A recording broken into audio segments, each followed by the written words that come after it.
what are the biggest mistakes or misconceptions from patients in their habituation journey? I think that they think it might be either a fast process or a long process. And it's a journey that, neither Dr. Ben or I could really tell you just how long that will be, but it is a journey that will come to an end.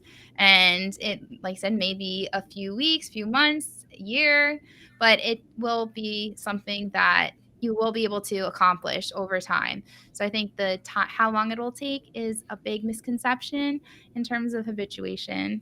What about you, Dr. Ben? What comes to mind to piggyback off of that is that I will reach this point and then I will be habituated, but until then, I'll be struggling. And in reality, one of the facts we know is that habituation is a slow, gradual process that occurs in stages. So to expect a dramatic switch or one day it's dramatically different than the last is a mistake. And the reason we're bringing this up, and it's a great question, is when I can manage my expectations, my mental future, then I'm less anxious, I'm less frustrated.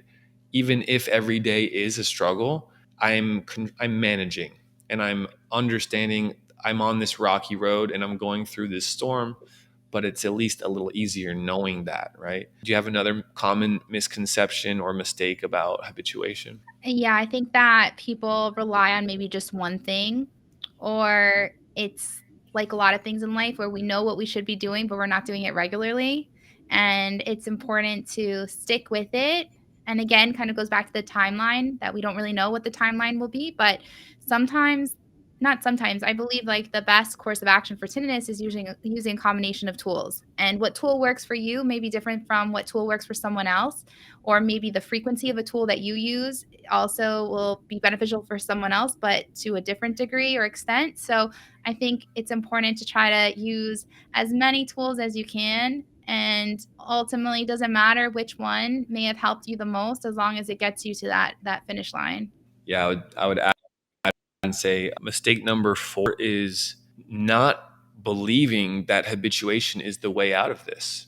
This is something that comes up every so often, which is to somehow reject habituation as a giving up, or rejecting habituation as, no, I'm not going to try to habituate. I'm going to solve this and I'm going to fix this. And I've helped and talked to many people who had those thoughts.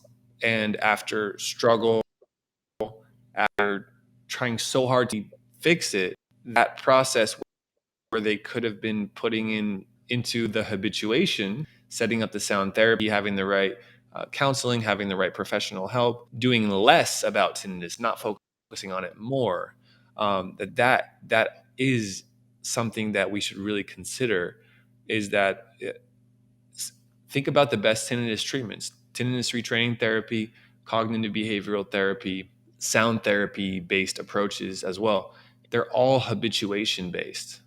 So whether you're coming at this from the purely psychological or the purely audiology or some combination of the two, which we recommend, then you are following habituation-based protocols. So that is the gold standard. However you achieve it is up to the individual, but make no mistake that this is the way out of the of tinnitus. Do you have a fifth one of a common misconception that someone may have about this journey, Dr. Michelle? I, yeah, I think that sometimes people think that they can do it on their own. And there definitely are individuals that can go through habituation completely independently of the help of someone else. But sometimes we need, extra help, counseling, support, a coach to help you get you through this. And that's okay. I also think it's okay sometimes if you need the assistance of medication to get you through this point.